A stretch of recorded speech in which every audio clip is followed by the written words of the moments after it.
Одгледувачите на свињи бараат на терен да се превземат мерките против африканската чума. Превентивните мерки за африканската свинска чума во Земјава се декларативни, оцени председателот на Асоциацијата на земјоделци и на групацијата на одгледувачи на свињи.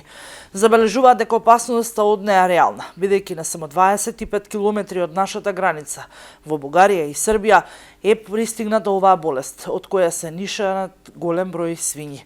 Од асоциацијата велат дека одгледувачите на свињи бараат на терен да се превземат сите мерки, што ги донесе владата со цел да се заштитат македонските свињи од оваа опасна болест.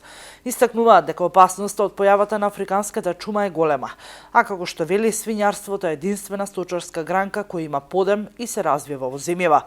Донесени се заклучоци на владата, а ние тоа треба да го разбереме, бидејќи требало да биде одлука за да бидат правно изводливи мерките, што ги предлагаше и владата, што значи ние сме донесени во заблуда и мислиме дека заклучоците на владата се нешто променливи во пракса, што додуша ништо не се применува. Ниту има заштита на границите.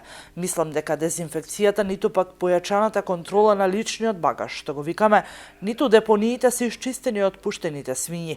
Ние велиме да се забрани тоа, да не се пуштат свињите, да не се ранат со помии, со ѓубре. Тоа не е исто така направено, затоа што некој министер по финансии одлучил да не дава пари на Агенцијата за храна и ветеринарство да не се уништуваат тие свињи. Па ако нема пари, со што ќе се уништат? Тие свињи се деценни од Агенцијата. Од соседна Бугарија до сега се уништени околу 300.000 свињи поради африканската чума. Во Берлин утре завршува и меѓународната конференција Зелена недела посветена на спроведување на предизвиците од африканската чума, што веќе се појави во земјите на Европската унија.